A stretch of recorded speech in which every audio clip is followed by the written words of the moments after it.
Well, howdy do, y'all. I have got a Weston Royal Lager. I'm using my Gordon Beer Kolsch glass. They have other glasses they typically sell. They typically sell. But they had this, these are what they sell, their Kolsch in, and I kind of I didn't have one exactly like this style. So I thought I'd go with this one. I'm not pouring a Kolsch in it. I'm get the Royal Lager here. The Royal Lager, by their description, is an American domestic lager. Well, what does that mean? Well, I mean, it's an American domestic lager. They don't say a lot about the beer on their website, so I don't know any specs on it, other than that they do have a nice paragraph about the history of the Royal brand being brewed in Weston, and the Royal Lager, and it's kind of a recreation of that beer. It is meant to be an American domestic lager, and it is such.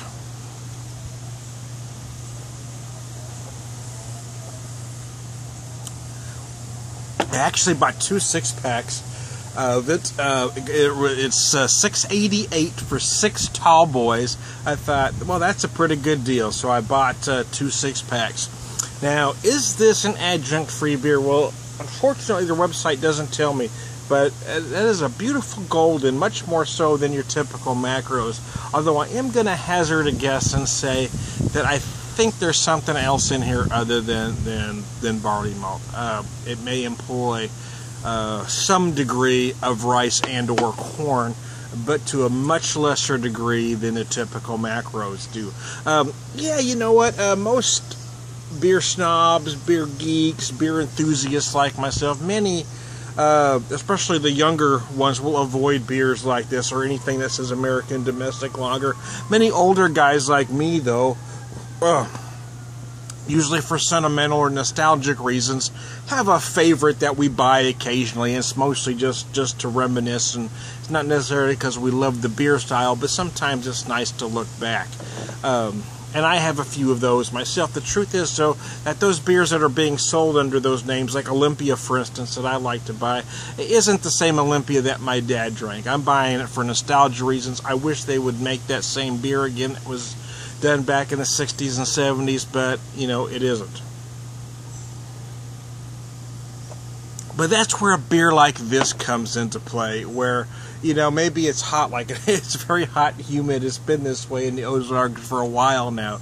Yeah, you know, as much as I love the bigger beers, and I've been going IPA crazy this summer, there are times a beer like this just does hit the spot when you just want something very cold and to be refreshed. A beer like this is perfect. And this allows you to have that style and not buy a macro. You know, you can buy this from Weston and not feed the beast that is the big conglomerates. And that's what I like about this beer. Again, I priced in a store Budweiser,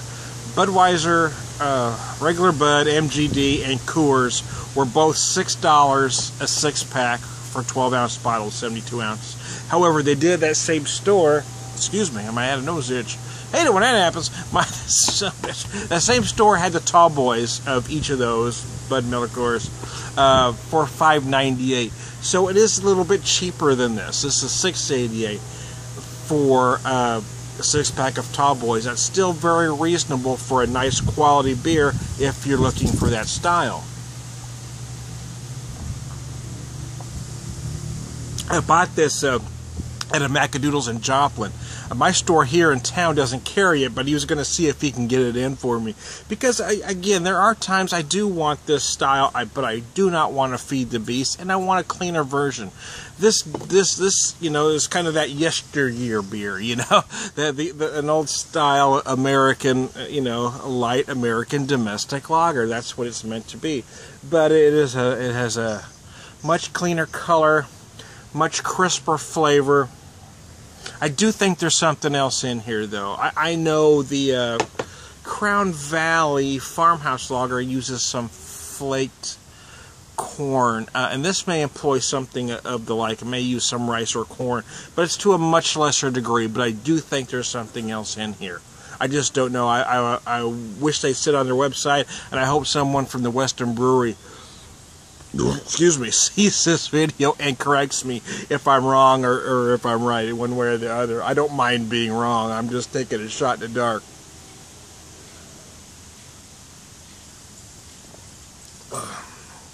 Oh yeah, but whether it is all malt or it's not, it is still incredibly enjoyable.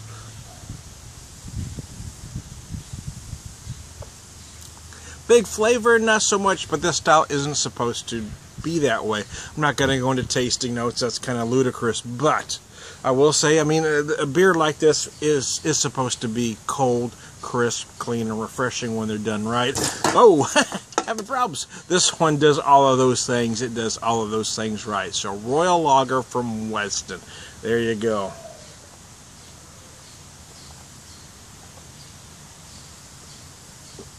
Ah, that was yummy.